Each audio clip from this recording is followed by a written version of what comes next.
The year is 787 AD. Imagine a time when the world was a very different place. England, a patchwork of Saxon kingdoms, knew little of the dangers lurking across the North Sea.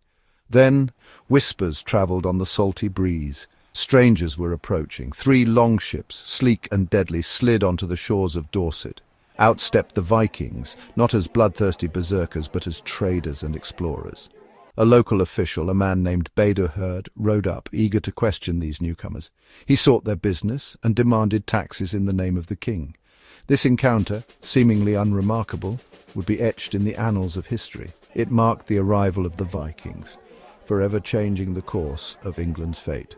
The Vikings were not a unified nation, but a collection of tribes and chieftains, bound by a common heritage and a thirst for adventure. They hailed from the rugged lands of Scandinavia, where icy fjords met snow-capped peaks. Life was harsh, resources scarce. These conditions forged a people renowned for their seafaring skills, their warrior spirit and their pragmatism. They were traders, raiders, explorers and settlers, adapting to whatever the world threw at them. Their arrival in England, though seemingly peaceful at first, heralded a new age, an age of raids, conquests and cultural exchange that would reshape the destiny of Britain forever. The whispers on the wind had become a roar, a harbinger of the chaos and change that was to come. The Vikings were here. Word of the Viking arrival spread like wildfire. Some dismissed it, others scoffed. But in 793 AD, the true face of the Viking threat became horrifyingly clear. A monastery stood on the holy island of Lindisfarne, a beacon of piety and learning off the Northumbrian coast. It was a place of peace, a sanctuary for prayer and reflection. Then, on a day that would live in infamy, the Vikings struck. Their longships, swift and silent, emerged from the mist, bringing with them not traders, but warriors. The monks, caught completely off guard, were easy prey.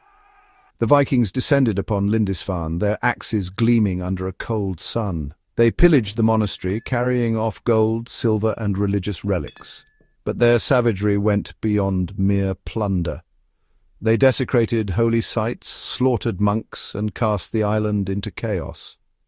The raid on Lindisfarne sent shockwaves through Anglo-Saxon England. It was a brutal awakening, a stark reminder of the Vikings' ruthless efficiency. The news spread like wildfire, carried by terrified refugees and embellished with each retelling. The Vikings, once dismissed, were now seen as a terrifying force, a pagan horde who respected neither god nor king. Lindisfarne became a symbol, a stark warning of the Viking menace. The North Sea, once a barrier, was now a highway for their raids. England, rich and ripe for the taking, braced itself for the onslaught. The Vikings, emboldened by their success, grew bolder. Their raids, initially swift and brutal hit-and-run attacks, evolved into something more insidious. They began to overwinter in England, establishing fortified bases from which to launch further campaigns of terror. In 851 AD, they took a significant step. For the first time, a Viking army remained in England throughout the harsh winter months, a testament to their growing ambition and their disregard for the traditional campaigning season. This change in tactics marked a turning point in the Viking relationship with England. No longer content with mere raiding, they were establishing a foothold, a permanent presence that sent shivers down the spines of Saxon kings. The English, desperate to protect their lands and people, resorted to a controversial tactic: Danegeld. In 865 AD, the Kingdom of Wessex, under King Ethelwulf, paid the Vikings a hefty sum of silver to leave. This payment, known as Danegeld, meaning Danish tax, was a double-edged sword. It brought temporary peace, but it also fueled Viking greed. Word spread like wildfire through Scandinavia. England was a land of wealth, ripe for the taking. The payment of Danegeld, though intended to appease the Vikings, only served to whet their appetite for plunder and conquest. It was a dangerous game, a costly gamble that would have far-reaching consequences for the future of England. While the Vikings wreaked havoc in England, their adventurous spirit also led them to uncharted territories. Take the tale of Floki Vilgedarson, a Viking chieftain who set sail from Norway in search of a fabled land in the west. He arrived in a land of towering glaciers and fiery volcanoes, a land he bitterly dubbed Iceland. Back in England, the tide began to turn.